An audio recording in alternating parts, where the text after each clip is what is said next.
Hello friends, unify study channel में आपका स्वागत है। आज हम 3 फरवरी से संबंधित जो महत्वपूर्ण घटनाएं तथ्य हैं उनके बारे में जानेंगे। तो चलिए शुरू करते हैं। सन 1509 ईस्वी में आज ही के दिन पुर्तगाली तथा उस्मानों के बीच दीव की लड़ाई भारत के दीव में हुई थी, जो कि एक केंद्र शासित प्रदेश है। सन 1760 ईस्वी में आज ही के दिन सदाशिव राव भाऊ के नेतृत्व में मराठा सेना ने उदगिर की लड़ाई में निजाम की सेना को बुरी तरह मात दी थी। सन 1815 ईस्वी में आज ही के दिन पनीर बनाने का पहला कारखाना स्विट्जरलैंड में खोला गया था। सन 1816 ईस्वी में आज ही के दिन नामधारी संप्रदाय, जिसे कूका संप्रदाय के नाम से भी जाना जाता है, के संस्थापक राम सिंह कूका जी का जन्म हुआ था। उन्हें असहयोग और ब्रिटिश वस्तुओं और सेवाओं के बहिष्कार का उपयोग करने वाले पहले ब्रिटिश भारतीय होने का श्रेय दिया जाता है। सन 1909 ईस्वी में आज ही के दिन भारतीय स्वतंत्रता सेनानी श्वासनी गांगुली का जन्म हुआ था। उन्होंने भारतीय स्वतंत्रता आंदोलन में भाग लिया था। वह जीवन भर सामाजिक संघर्ष में शामिल रही थीं। सन 1916 ईस्वी में आज ही के दिन बनारस हिंदू विश्वविद्यालय की शुरुआत हुई थी। सन 1925 ईस्वी में आज ही के दिन भारत में पहली इलेक्ट्रिक ट्रेन बॉम्बे वीटी, जिसे मुंबई छत्रपति शिवाजी टर्मिनस के नाम से जाना जाता है, और कुर्ला हार्बर के बीच चली थी। ट्रेन को 1500 वोल्ट डीसी पर विद्युतीकृत किया गया था। सन 1951 ईस्वी में आज ही के दिन पाकिस्तान की मांग करने वाले सबसे पहले समर्थकों में से एक चौधरी रहमत अली का निधन हुआ था। उन्हें दक्षिण एशिया में एक अलीग मुस्लिम मातृभूमि के लिए पाकिस्तान नाम बनाने का श्रेय दिया जाता है, और आमतौर पर उन्हें पाकिस्तान आंदोलन के प्रवर्तक के रूप में जाना जाता है। सन 1963 ईस्वी में आज ही के दिन भारतीय रिजर्व बैंक के 23वें गवर्नर रघुराम राजन का जन्म हुआ था। सन 2003 में वे अंतर्राष्ट्रीय मुद्रा कोष में मुख्य अर्थशास्त्री और सन 2006 में अनुसंधान निदेशक रहे थे। सन 1969 ईस्वी में आज ही के दिन भारतीय राजनीतिज्ञ CN अन्नादुरई का निधन हुआ था। वे अन्ना के नाम से फेमस हैं।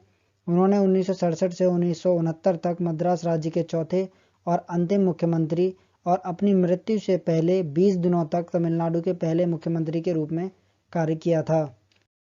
सन 1970 ईस्वी में आज ही के दिन तलचर में भारत के पहले और विश्व के सबसे बड़े कोयला आधारित उर्वरक संयंत्र की आधारशिला रखी गई थी। सन 1988 ईस्वी में आज ही के दिन परमाणु शक्ति से संचालित पहली पनडुब्बी INS चक्र को भारतीय नौसेना में शामिल किया गया था।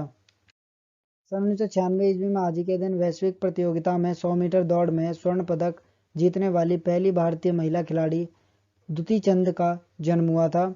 ग्रीष्मकालीन ओलंपिक खेलों में महिलाओं की 100 मीटर स्पर्धा के लिए क्वालिफाई करने वाली तीसरी भारतीय महिला भी हैं।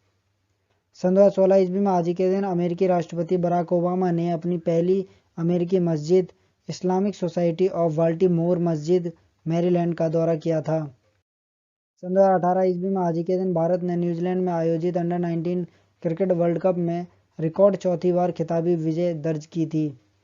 सन 2018 ईस्वी में आज ही के दिन मॉस्को में रिकॉर्ड एक दिन में सबसे भारी बर्फबारी हुई थी, जिसमें एक व्यक्ति की मौत हो गई थी और 2000 पेड़ गिर गए थे। सन 2021 ईस्वी में आज ही के दिन कृषि मंत्री नरेंद्र सिंह तोमर, पेट्रोलियम मंत्री धर्मेंद्र प्रधान, पशुपालन मंत्री गिरिराज सिंह, जल शक्ति मंत्री गजेंद्र सिंह शेखावत और जल शक्ति राज्य मंत्री रतन लाल कटारिया ने संयुक्त रूप से देश भर में गोवर्धन योजना पर आधारित एक वेब पोर्टल लॉन्च किया था।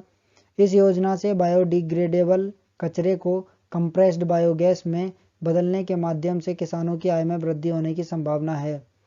सन 2021 ईस्वी में ही आज ही के दिन कार्मिक मंत्रालय के तहत कार्मिक और प्रशिक्षण विभाग ने प्रवीण सिन्हा को केंद्रीय जांच ब्यूरो यानी CBI का अंतरिम निदेशक नियुक्त किया था।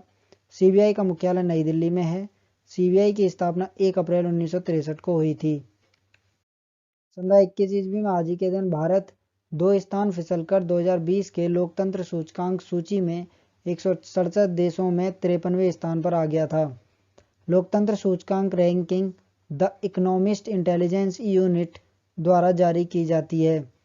EIU का मुख्यालय लंदन, यूनाइटेड किंगडम में है। इकोनॉमिस्ट इंटेलिजेंस यूनिट की पेरेंट ऑर्गेनाइजेशन है इकोनॉमिस्ट ग्रुप, और EIU की स्थापना 1946 में हुई थी। सन 2021 ईस्वी में आज ही के दिन 25 साल की कश्मीरी महिला आयशा अजीज देश की सबसे कम उम्र की महिला पायलट बनी थी। वह 2011 में 15 साल की उम्र में लाइसेंस पाने वाली सबसे कम उम्र की स्टूडेंट पायलट भी बनी थी। तो ये थी आज से संबंधित कुछ महत्वपूर्ण घटनाएं। तो आज के लिए बस इतना ही। धन्यवाद।